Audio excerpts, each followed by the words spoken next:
Hello, everyone, and welcome to the final episode of this year for the Play Action Podcast presented by Warrior Student Media.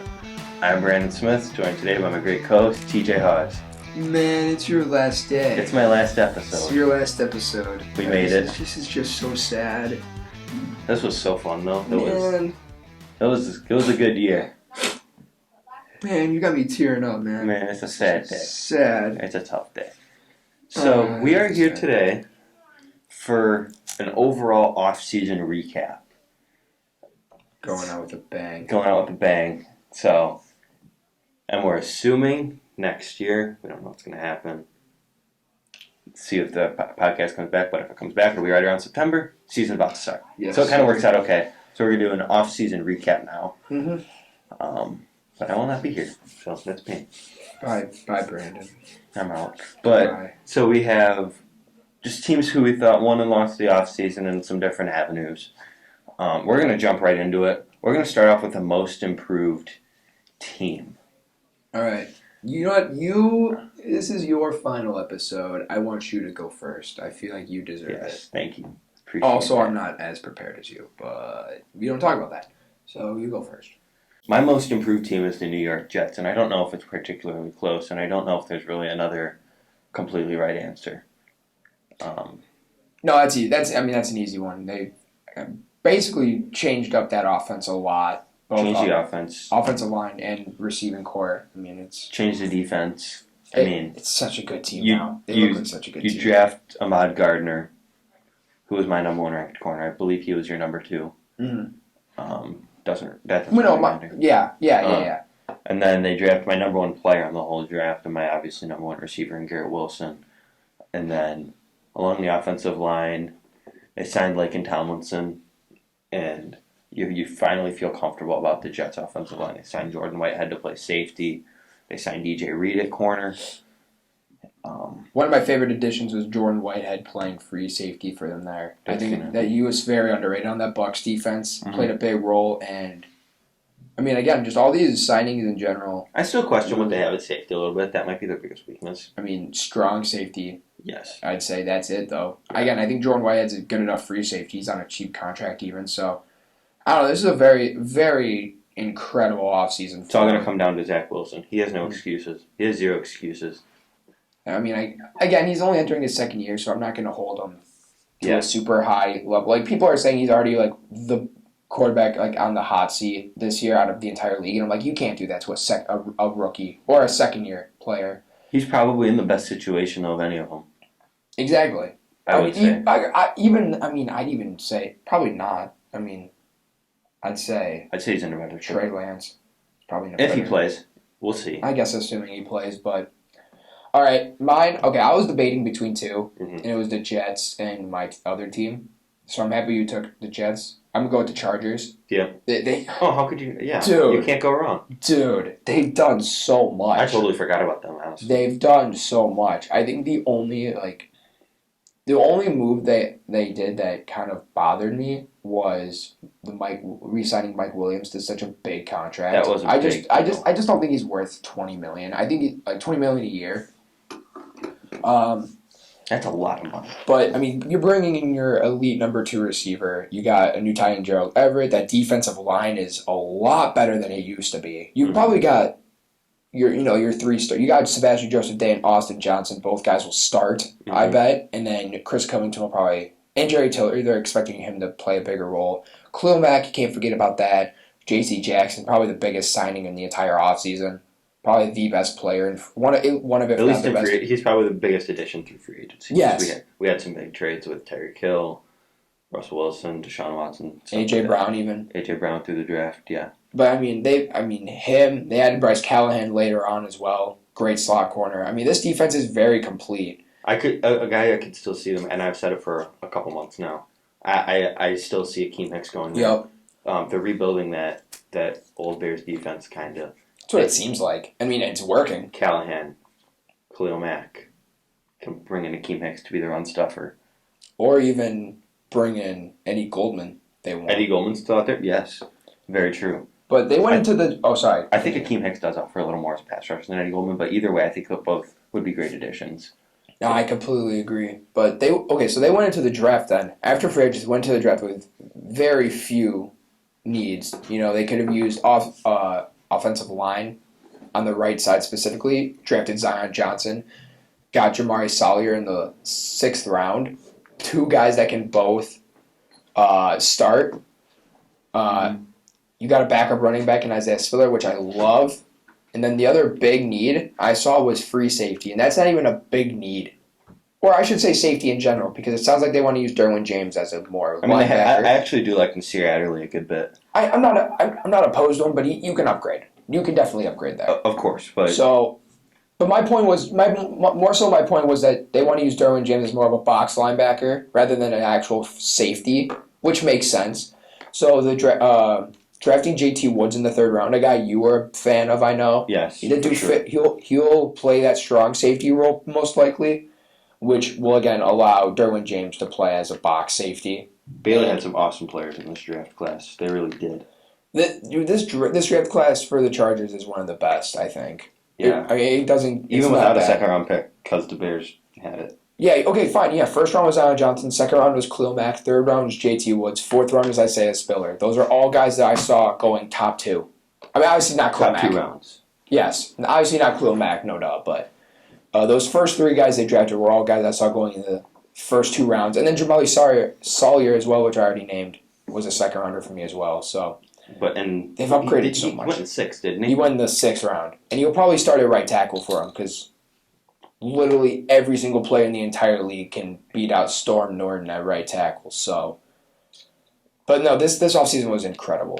This team looks like a early on Super Bowl They contender. are my pick for the AFC West title. They could honestly be my pick for the AFC Championship and winning. That's always kind of been the thing with the Chargers. It seems like they're always like the winners of the offseason.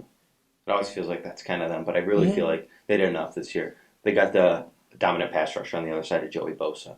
Well, now Joey Bosa is the dominant pass rusher on the other side of Khalil Mack. Whoever you think is better. If you think Khalil Mack's better than Joey Bosa, you're crazy. I'm sorry, but honestly, they're both really good. I mean, it doesn't matter. I kind of agree though. It doesn't even matter. They're both so good. You got who I said is the best combination of ball hawking ability and coverage in J.C. Jackson. Probably the most well-rounded corner in the entire league. You got one of the best run stuffers in the NFL, in Sebastian Joseph Day. Best run stuffer on the Rams last year. Yes. So I think they are in great shape to make a run next year. I agree. Team who didn't do a lot to change who they are. They're about as good as they were last year. Who do you got? I got the Niners. Ooh. I honestly was not expecting that, but I like it. Care to explain? They didn't do anything in free agency.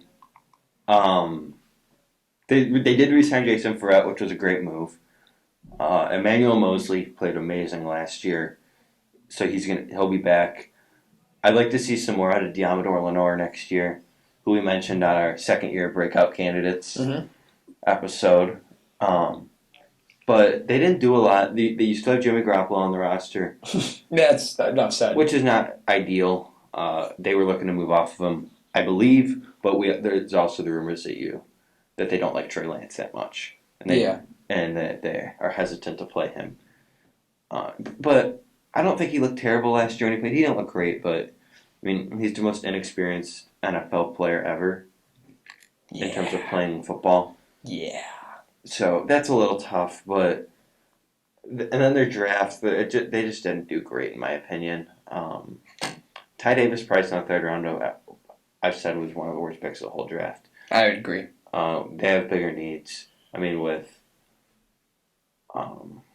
with Elijah Mitchell in the backfield there, he's kind of going to be your main running back. And JaMychal Hasty and Jeff Wilson, all guys that got decent playing time there. Those guys are all better. So exactly. I don't agree with that, and I just don't think they did enough to change what I think about them. Plus, you still have the looming Debo trade, which could happen or it could not happen. Who knows? It does really seem like for every player they added, they lost someone at that same position. Yeah. But another player that they did lose, and you're gonna laugh at me for saying this, but I do think he is an important player, and they did lose him. Don't say it. Who do you think? No, just go.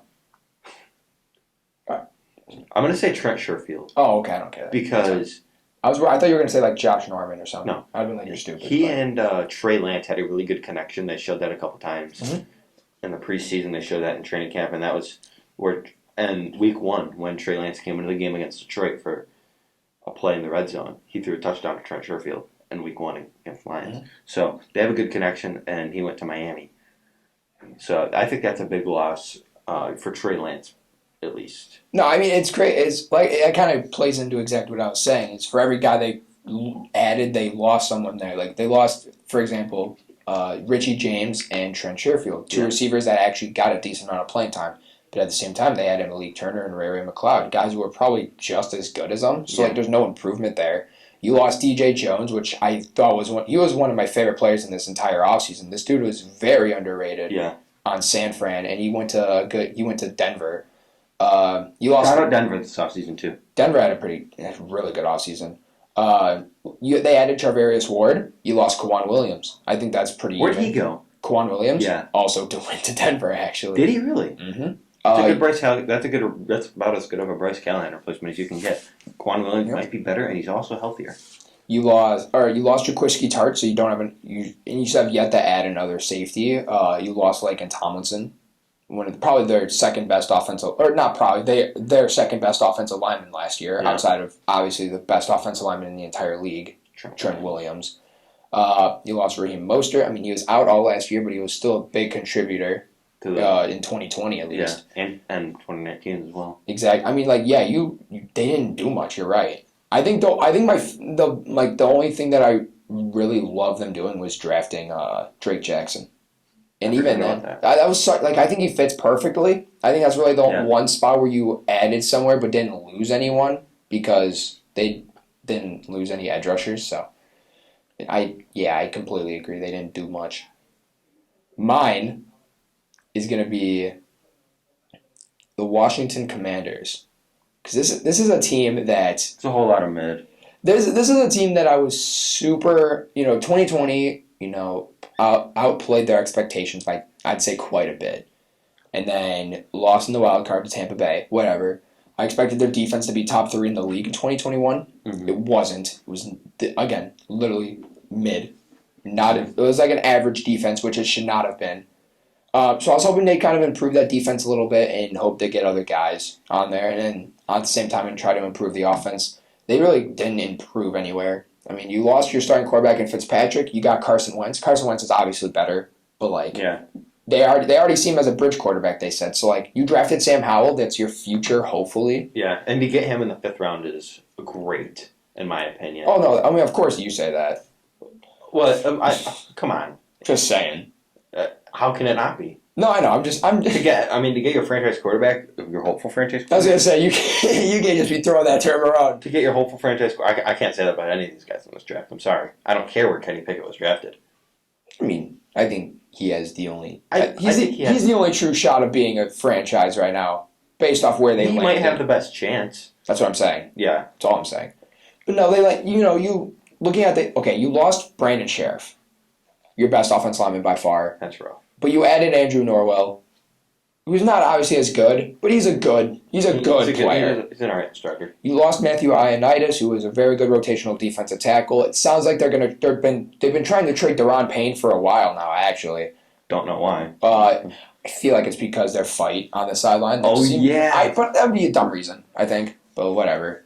Lost Adam Humphries, who was actually a big contributor on that offense in 2020 before he got injured. Lost Landon Collins. If they lost with them losing Humphries, did he sign or is he? No, Humphries is still a free agent. Okay. You kind of hope De'Ami Brown steps up a little bit at that point. And again, I hope that connection with Howell will hopefully help. Yeah. But you also lost Landon Collins. Do you expect Howell to start? No. This year at some point? Nope. No. Are we counting injuries? Yeah. Then okay, we don't know. No, because he might even be 3rd string. You can't count injuries. Even you can't expect an injury to happen. I honestly. He probably. I bet he might start if injuries happen. Yeah, he might be 3rd string though, because Heineke's still there. He will be 3rd string. Yeah. But no, I mean you added. You just signed Trey Turner. I mean that's not great. Mm-hmm. You brought back J.D. McKissick. He's a very solid backup. Bobby McCain. I mean, there's just no improvement. You can look at their draft, and I think Jahan Dotson was a great draft pick, maybe a little early for most people, but I really liked it. Fedarian Mathis, That was a good pick. there's your rotational defensive tackle. Brian Robinson wasn't that good of a pick. No. He might be a kick returner, I've heard, but Percy Butler in the 4th, whatever. Cole Turner in the 5th, whatever. Chris Paul, the rest of the picks are kind of just whatever. Chris Paul's a good guard. I mean, he's a good guard, but he's going to be a backup. Huh. I mean, unless... It's kind of unusual for a guy with that name. Yeah, I know. You wouldn't think that, one of the best NBA players would be a backup on an NFL team. Whatever. Yeah. So, I don't know. who do you think got the worst? I'll go first. There are 2 teams I want to go with. I said the Rams. Okay, thank you for taking one. I'll take the other. Okay. The Rams, okay. Overrated. Overrated right now. They lost Odell Beckham. Who do they replace him with? Allen Robinson. He's not as good. Sebastian Joseph Day leaves. They didn't really replace him effectively because guess what? They have no draft picks.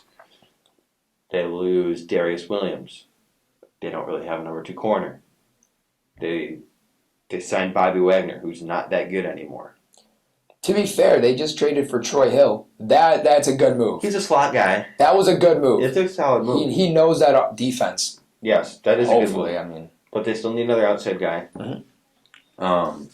So I'm just a little concerned about the Rams. I don't think they're the alpha of the NFC. Bucs probably still are. I don't even know about that, honestly. I don't know who the best is. Vikings might be up there if Kirk plays well all year. Vikings should be up there. But I don't know. I just don't. There's just no improvement. They didn't do anything. They got worse. Yeah, no, they definitely got worse. That's why they're in the team who got worse section. But they just lost good players and they didn't replace them effectively. Mm-hmm. Simple as that. All right, mine. This was tough because, again, I was going to go Rams, but you went with them, so that's fine. I'm going to go with New England. I mean, I just feel like there's nothing to be excited about with this team right now. Like, They screwed up. Looking at the guys they've added, like I have them on here as well. In another section. I mean, they traded for Devontae Parker, which isn't even that bad, but you gave up a 3rd-round pick for him. Like, that's a little much. Amari Cooper went for a 5th. Exactly. If Amari Cooper's going for a 5th, what makes you think that Devontae Parker is going to go for a 3rd? That's crazy. Player's value is really weird. Jabril Peppers, I think the Jabril Peppers signing was crazy in the sense of it was a $2 million contract for 1 year. Mm-hmm. That is insanely low. He is getting severely underpaid. Yeah, but that's not a bad thing. No, I know. I'm just shocked it happened, is what I'm saying. I think that was like the one great move they had. You brought back Devin McCourty. I mean, okay, I guess. It's not terrible. It's not 2016 anymore. You traded Shaq Mason for a 5th. What are you doing? And then what are you replacing with? And then guess you draft him. You draft, Cole Strange. Awesome. Big reach.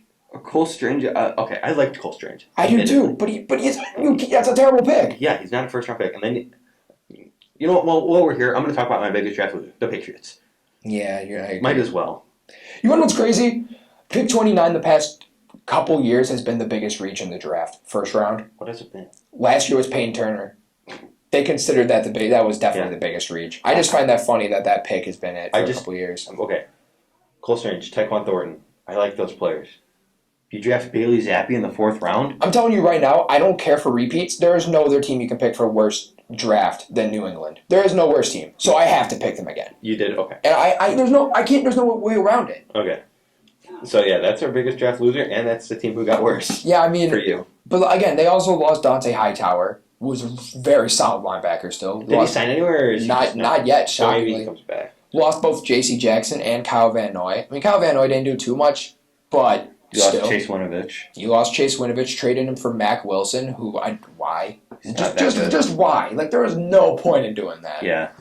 I think the losses of Jacob. I think the loss of Jacob Johnson is also big. They used him in that offense as a fullback quite a bit. Yeah. And he went to Vegas, as well as Brandon Bolden, another running back they used quite a bit. They drafted like 2 or 3 running backs, too. And then they drafted both Pierre Strong and Kevin Harris. Kevin Harris, I think, was one of, if not the worst pick in this draft. Because it's just my point. Yeah. I don't care if it's a 6th round pick. Why?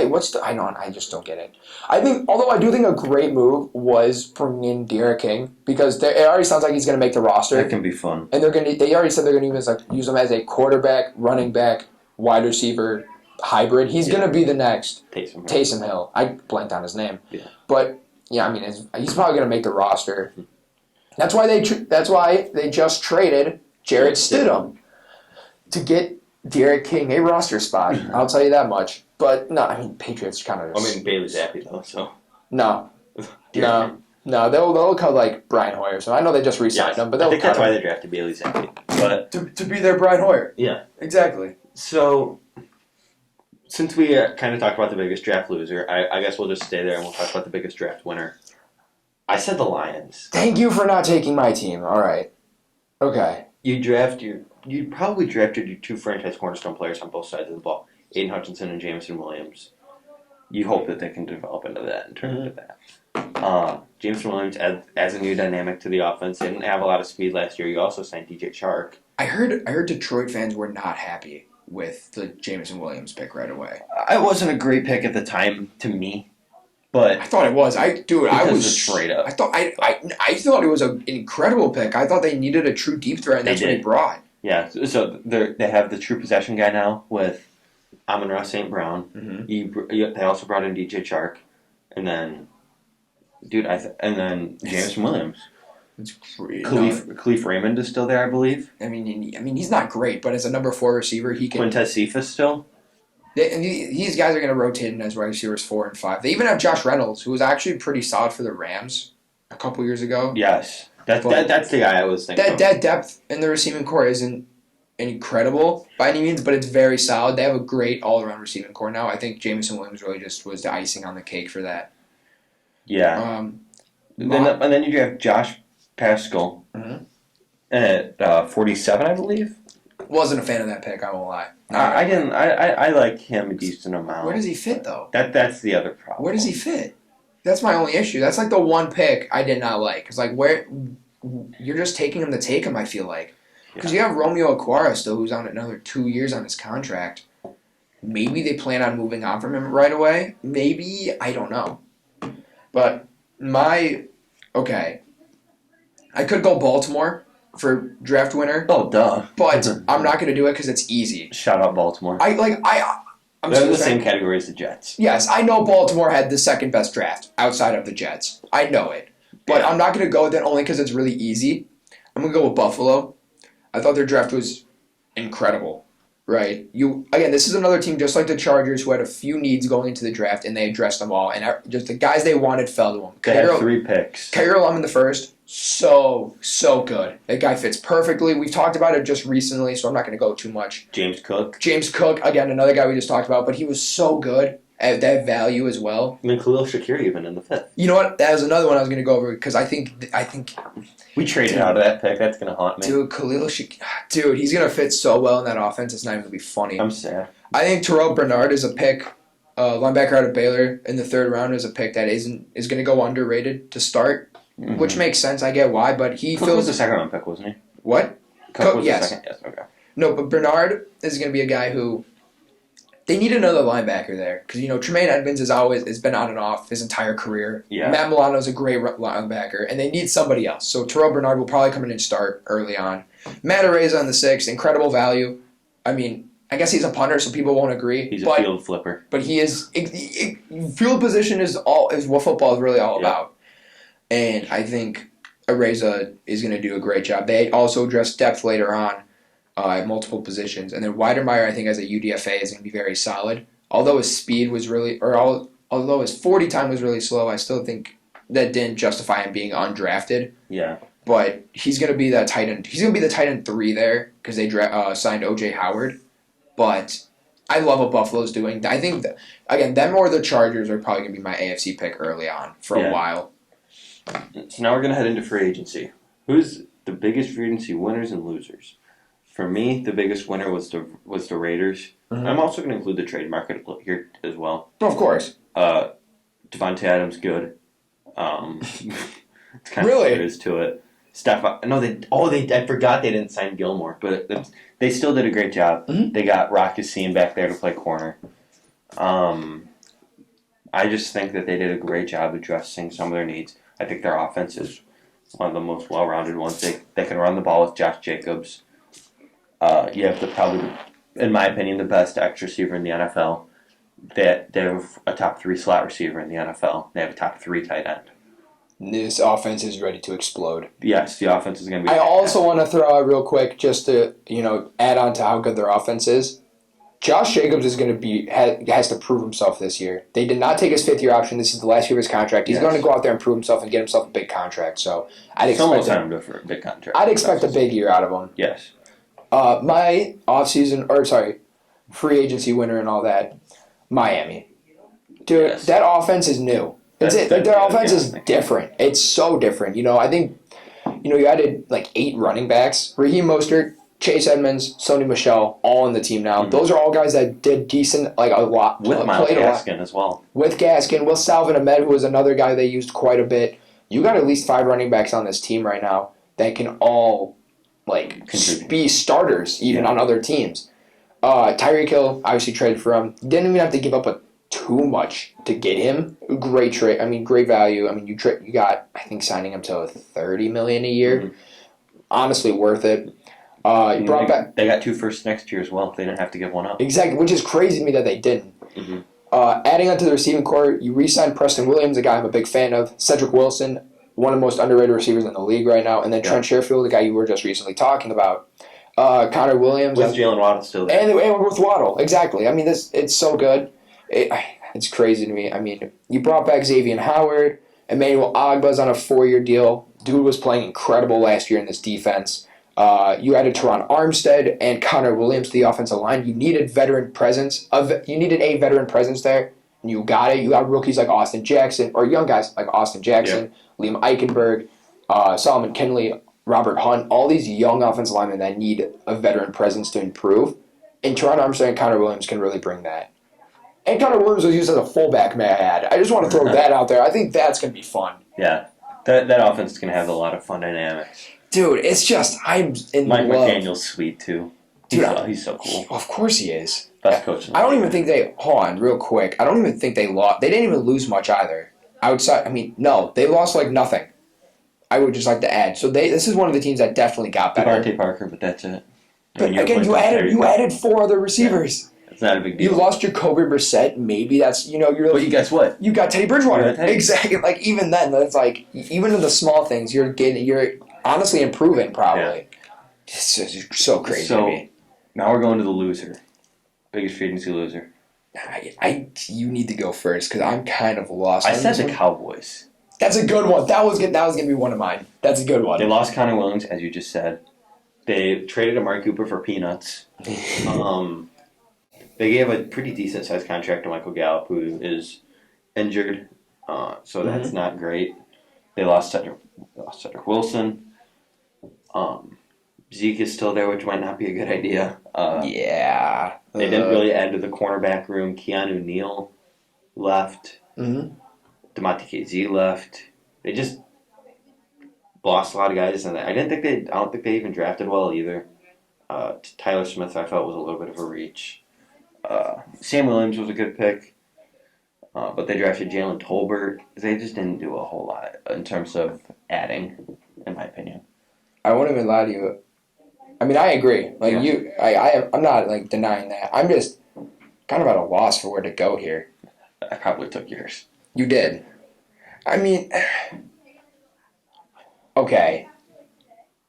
I don't. You can hurt my feelings. No. I'm not going to go Chicago. I don't think they are the worst. They're right up there for me. I mean, I don't. This one's really tough. Maybe. I don't know. I think I'll go. I want to go the Rams. I would, but we already talked about them. But. You don't really got one, do you? I really don't. I don't. It's really hard to find a team who truly lost. I feel like almost every team got better, other than, again, maybe LA and New England, right? And the Cowboys. Those are probably, the 3 teams that truly lost. What about Seattle or Atlanta? I don't think Atlanta really... But Atlanta didn't, get worse, though, I don't think. I think they did just like Other than losing their quarterback, but yeah, I mean. Yeah, but you got Mariota, and Mariota knows. Why am I blanking on his name? Arthur Smith's system. Yes, he knows Arthur Smith's system pretty well, so I don't think that's a big issue. I don't know. You really don't count one, do you? You know what? I'm gonna. This one, I mean, the team got better, but I think they just overpaid a ton. I'm gonna go Jacksonville. Yeah, I mean, that for that reason only. I mean, they had good players. Exactly. You added a lot of good players, but you overpaid like all of them. You know, like I will forever hate them for what they did to the wide receiver market. Yeah, they've really messed it up, huh? Yeah, I think Zay Jones on $8 a year isn't terrible. Even then, that might be a little much. Yeah. Christian Kirk, all right. I think him for a year is okay. It's not. Yeah, I'm not upset with that, but I think you don't really need a tight end. Lukin wasn't bad. I like that signing. Again, that's my point though. Is like they're overpaying. They're not even like losers. I don't think. Yeah, there wasn't really. There's not much you can do here. Yeah, I don't know. It doesn't feel right, but. No. I think that actually shows that there aren't many teams that truly lost this year. You don't know. I got one. I think I got a legit decent one. I'm gonna go with the Chiefs. Okay, I was gonna bring it up, but I thought you'd call me crazy. Nope. That will be my one. Right? You got. Look at some of the guys they signed. Okay, notable guys: Juju and MVS. Get adding some stuff to receiving core like 2 years, $29 million to Frank Clark. Why are you doing this? That's dumb. You also lost your top two receivers. And you lost your top two receivers. Or I wouldn't say two of your top three. I would say Mecole Hardman over Byron Pringle. But Pringle had the most. He had second most yards of receivers. He had like 600 yards. But like Mecole Hardman over. But like Mecole Hardman over, kind of. No, I get it though. Byron Pringle was a big part of that offense. Yeah. Lost Tyrann Mathieu. You did bring in Justin Reed. I like that, but that is obviously a big downgrade to Tyrann Mathieu. Looking at the guys they lost, Travarius Ward, again, Tyrann Mathieu, we already talked about. Melvin Ingram, who actually played decently well for him. Jaron Reed, Austin Blythe, who was a good depth offensive lineman. Did Melvin Ingram sign with? No one. No one? Okay. Jerick McKinnon, who actually was playing great as a number 2 running back. Lost Tyreek Hill, lost Byron Pringle, lost DeMarcus Robinson. You lost a lot. Now, I'm actually shocked I didn't notice this right away. But, they didn't, wherever they lost, they didn't add anyone better. Except maybe losing Jerick McKinnon and adding Ronald Jones. I like that. Yeah. But, I don't know, Juju's better than Byron Pringle. They just didn't, but not many, you can't, I wouldn't expect them to get a better player than Tyreek Hill. I thought they would be more active in the draft with trades and stuff like that. I was saying, and then even in the draft, I mean, this isn't about the draft, this is just, free agency stuff, but even in the draft, they didn't do much. Like you just said, they didn't add a ton. No. I mean, outside didn't add a ton to the positions they lost. Because, Trent McDuffie, George Karlaftis, Sky Moore, all great players, but, none of them will contribute at positions that they need. And, Sky Moore won't play better than Tyreek Hill. No. And then, I don't know. I just didn't like their free agency moves. I guess they kind of made up for it in the draft, but if you're bringing back Frank Clark on $18 a year, because 36 is the max, if you bring him back $18 a year, I don't know. Yeah. They lost. Totally lost. Okay. Does it for this year with the Play Action Podcast. No. This is the last one. We're done. We're done. So, thank you guys for all the support. Thank you for watching. Brandon, it's been an honor doing this with you, man. It was a blast. Thank you. I'm going to miss you, man. Oh, no. But thank you guys for listening to the final episode for this year of the Play Action Podcast. Wait. Uh-oh. Before. Do you got a gift? I have a little something to bring to the fans. Something they must know. And, I think everyone who will host, or if this continues, everyone that will host this podcast deserves to be remembered by something that has happened on said podcast. So if you don't mind, I would like to say it. This man that you're listening to right here said Caleb Williams was a top 3 Heisman finalist early on in the school year. The first episode. I believe it was the first episode saying Caleb Williams was going to be a Heisman finalist. Arguably the worst take I've ever heard in my life. Yep. But That's it. and that's how I want to end you off, man. I appreciate it. Oh, this is sad. We both had some doozies. But thank you guys for listening. For TJ Haws, I am Brandon Smith signing off for the last time. Have a great day.